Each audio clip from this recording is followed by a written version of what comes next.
Ken Jeffries as Mem Kirby, the ghostess with the mostess. Robert Sterling as George Kirby, that most sportive spirit. And Leo G. Carroll, host to said ghosts, as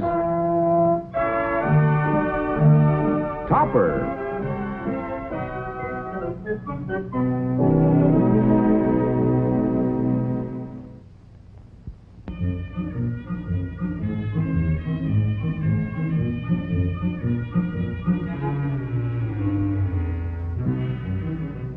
What you're doing, Cosmo? Henrietta, you ask me that same question every time I take a picture of you.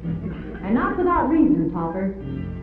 The last one you took made me look like a lump of dough. Turn your head a little more to the left. And better still, take your head off altogether. Now, what's for the birdie?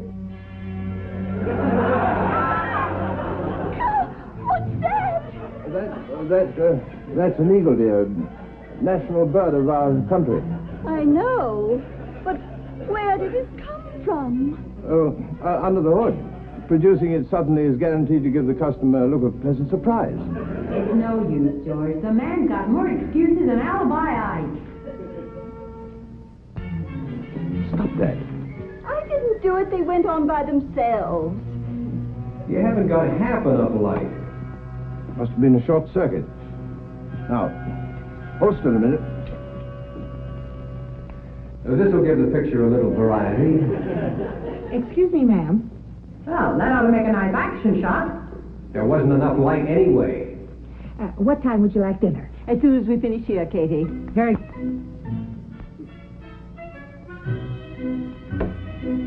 Must be a loose connection. Oh, for heaven's sake, Cosmo, leave the lights alone and take the picture. I can't hold this pose all night. You haven't got half enough light. Cosmo, you're blinding me. The fuse! You blew the fuse! Snap her quick, Topper. She never looked lovelier.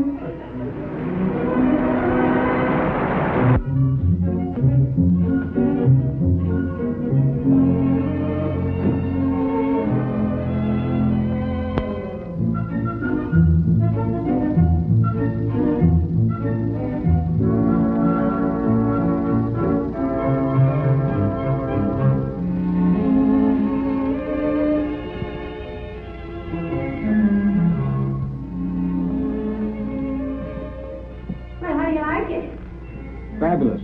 Should have put more onions in it, though. George Kirby. Hmm?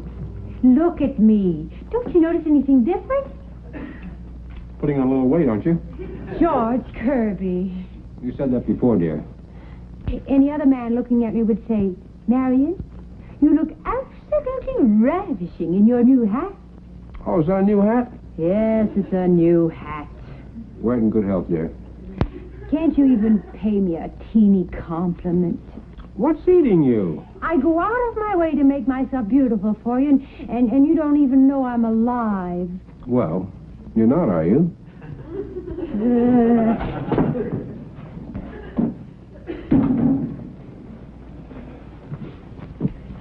Topper, darling, thank heavens you're home.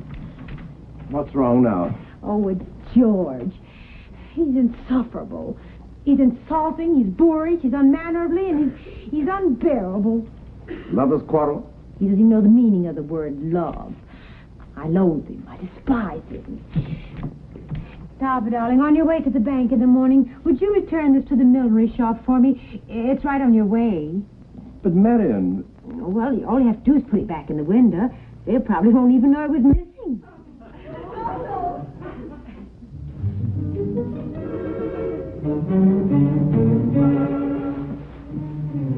Cosmo, what is that? A box. I could have sworn it was floating. For me? Yes, dear, it was floating for you.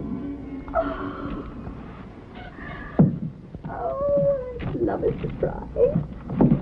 Oh, Cosmo, it's beautiful. I never knew you had such good taste in millinery. You know, on her it looks good. Oh, I'm going to show it to Katie. Thank you, darling. Topper, I want my hat back. Get my hat back from Henrietta. You asked me to take it back to the shop. Well, I changed my mind. I want that hat. Now, honey, don't make any trouble with it. He's already given it to her as a present. And why can't you be like him? You never bring me presents. Why can't you give me a hat? Here. Oh, that's my hat. It'll look better on Marion. Oh, I don't want your old second-hand presents. Oh, now do please stop this childish nonsense. Here, where are you going with my hat? I'm going out to show it to Katie. What?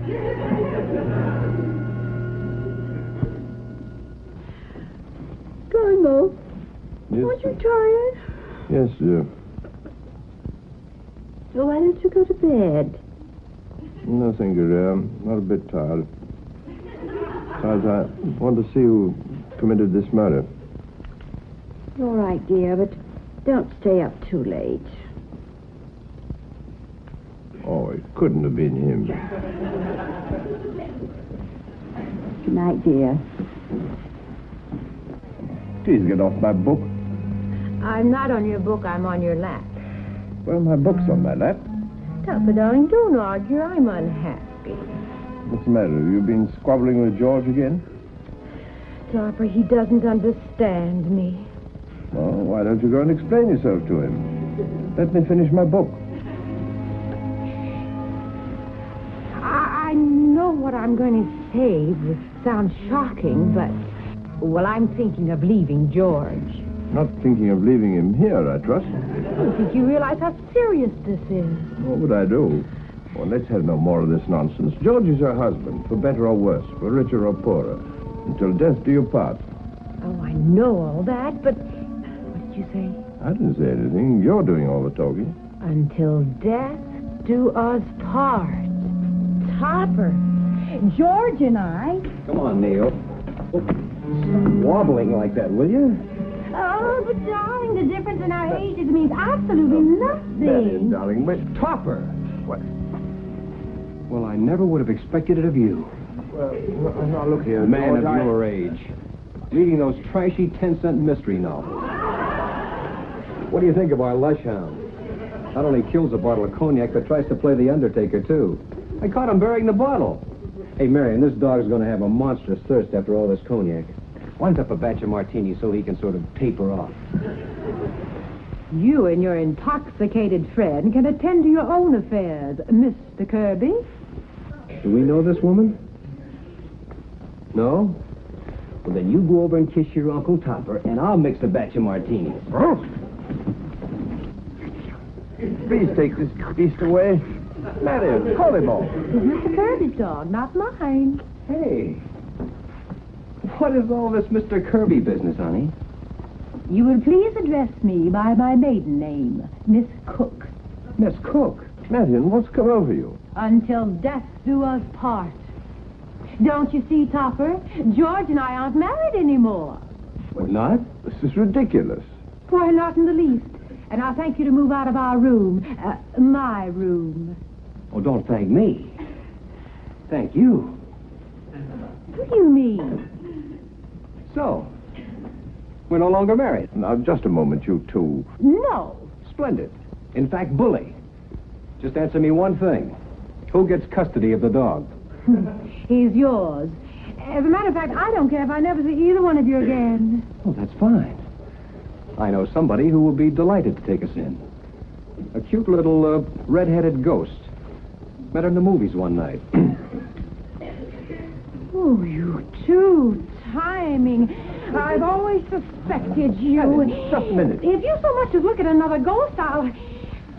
Oh, gee, it's wonderful to be single again. So many opportunities, no more excuses. Oh! My book. George, come back here.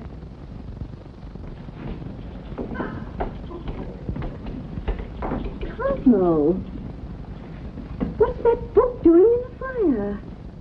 It's burning. Yes, but why are you burning it? I've just finished it.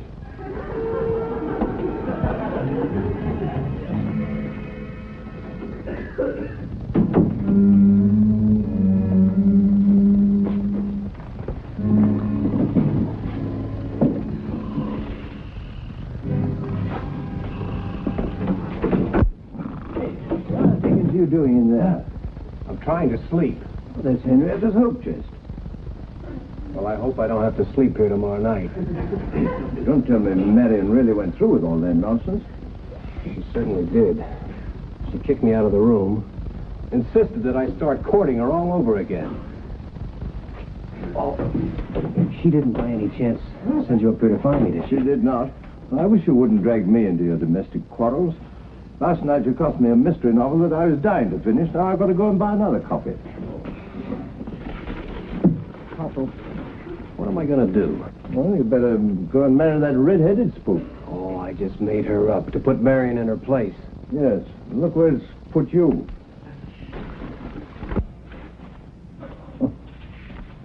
What are you laughing at? I'm not laughing at you. I can't court Marion again. Why not? Well, I'm a married man. At least I was. What are you reading? Some letters from me to Henrietta when I was courting her. You know, you could very well use some of my technique. I might end up being married to Henrietta. Well, you could do worse. I did. But somehow I love the witch. Let me have a look. Hey, here, steady on, George. Those letters are personal. Oh, what's wrong? Henrietta, my own. When we are apart, it seems dark and dank. Oh, what's the matter with that? It's very poetic. Marion, my own. When we're apart, life seems dark and dank. No, thank you. Your technique won't help me any. The trouble with you is you're completely insensitive. Well, I guess I'll have to start courting Marion all over again. I worked it once. Maybe if I gave her the old caveman treatment, huh? And you say I'm insensitive? Oh, brother.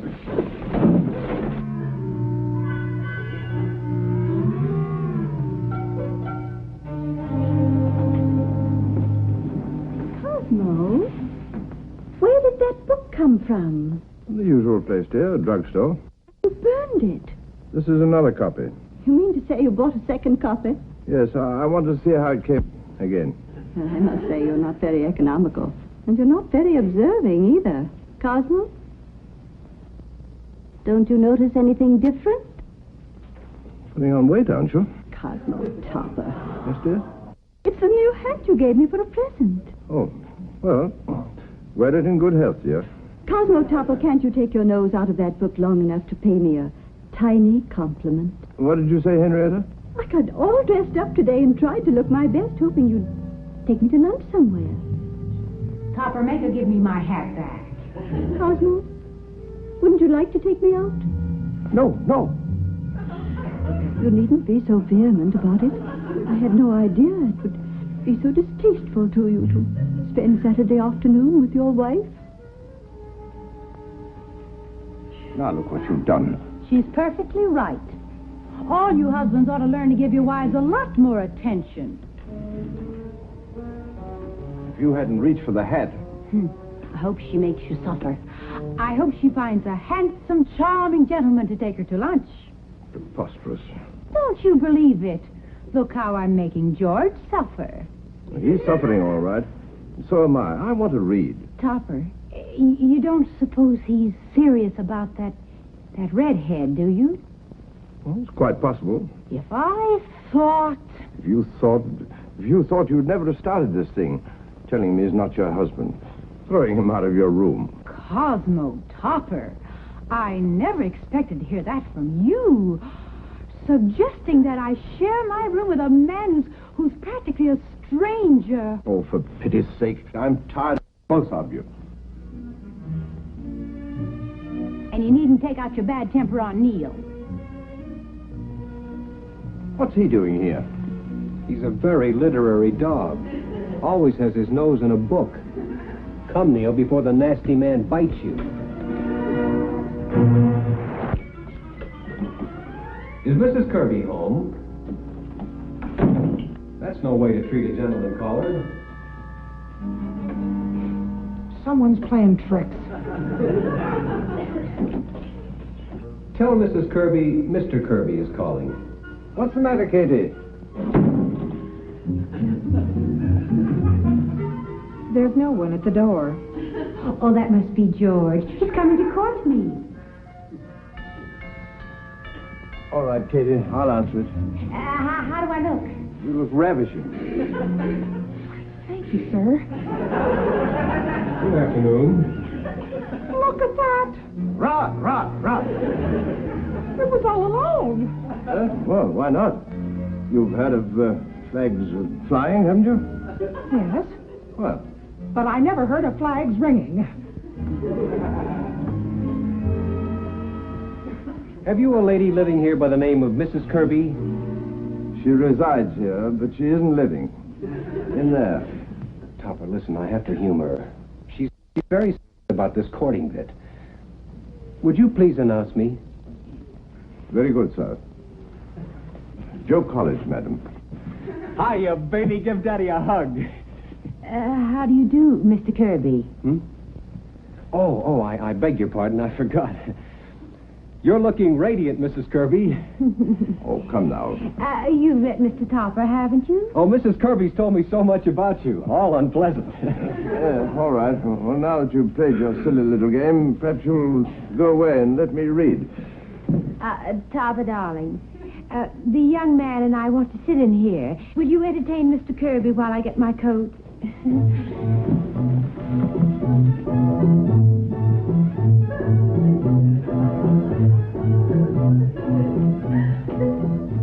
Hey, what are you up to?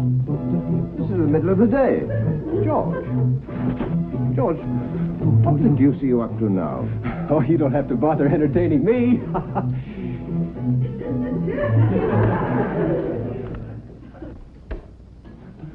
Put on that light. What's the matter? Did you lose something? Yes, my temper. Topper, mustn't throw books at dogs. Neil, come back here. Neil, my book. Where's Topper? When I see a dog about a book.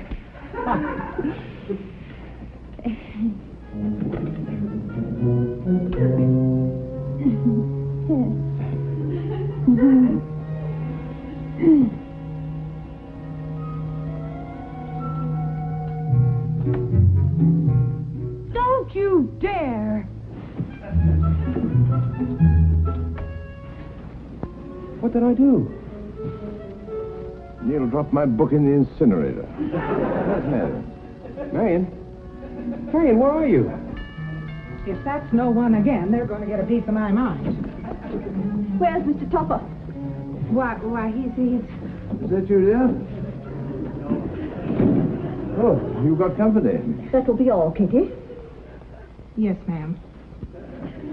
Well, Cosmo, I hope you're satisfied. I always have been. Why? What's wrong? Well, it's this way, Mr. Topper. I will explain to my husband. Cosmo, where did you get this hat? At a shop there. At a hat shop. I passed the shop, and they accused me of taking this from the window. Of shoplifting. They didn't bring charges, just asked me to collect the money. $46.50. Oh, bargain. So you admit you took it. Well, I can explain everything, dear. Here you are, officer.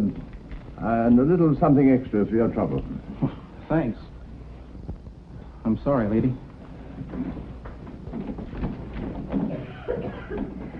Well, Cosmo, I'm waiting for your explanation.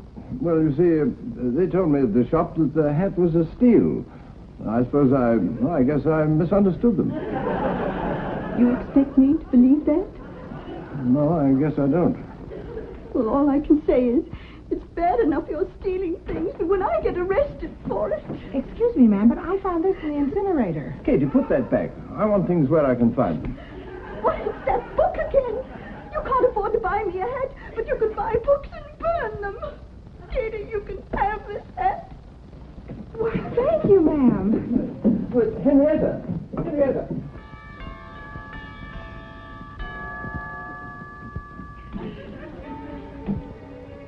Ah, cut that out.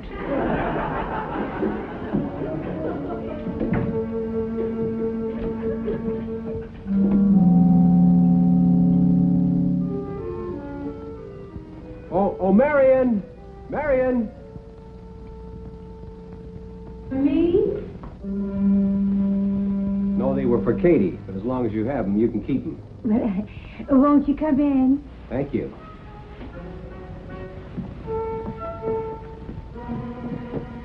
Marion, don't you think I've been courting you long enough now? Well, now, let's see. You started this afternoon? Yes, I think so. Oh, lamb chop. But wait a minute, you haven't proposed yet. Oh, all right. Oh, all right.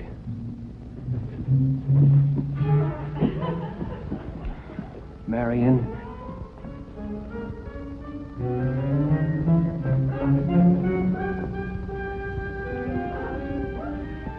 Leave that alone. Can't you see I'm proposing? Marion.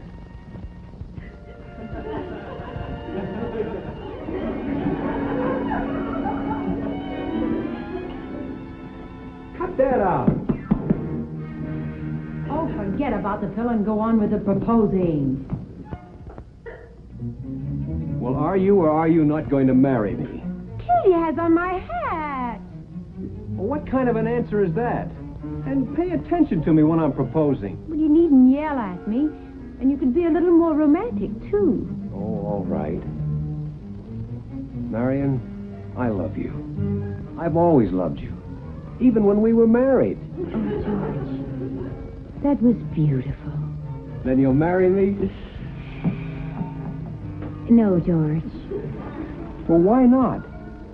You're too much like my last husband.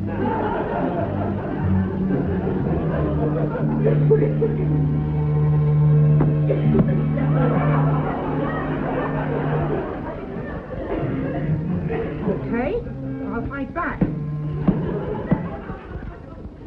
Ask Mr. Topper if he'd care for some more coffee. Yes, sir. Mr. Topper, sir, Mrs. Topper asked me to ask you if you care for some more coffee. Tell Mrs. Topper no thank you. Yes, sir. Mrs. Topper, Mr. Topper told me to tell you, no thank you. You may take this away. Yes, ma'am. Excuse me, sir. There goes our interpreter. I have nothing to say to you. Henrietta, aren't you being a trifle unreasonable? After all, Me unreasonable? You hat stealer. You book burner. Henrietta. Get off my lap, will you? you and your wife have got me into a fine mess. Me and my wife have got me in a fine mess, too. What have you got there? Your love letters. I've tried everything else on Marion. Maybe this will work. I thought you found them revolting. I do, but I'm desperate. Henrietta, correction. Marion, my own, when we're apart, life seems dark and dank. Oh, George, that's the most beautiful thing you ever said to me.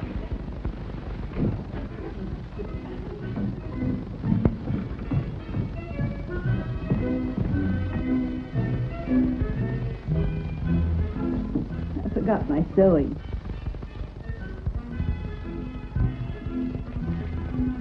Cosmo, what are you doing with those letters? I was just reading them, dear. You were? Oh, Cosmo. Read them to me. Henrietta, my own, when we're apart, life seems dark and dank. Topper, we're going to be married. That's nice. Nice. It's beautiful.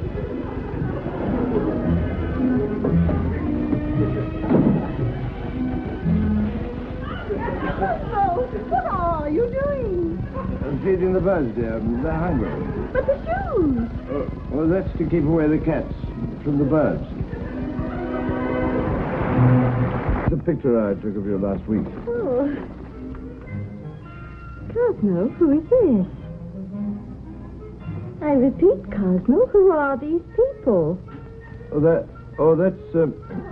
the man who developed them and his wife. They always put themselves in. It's a trademark.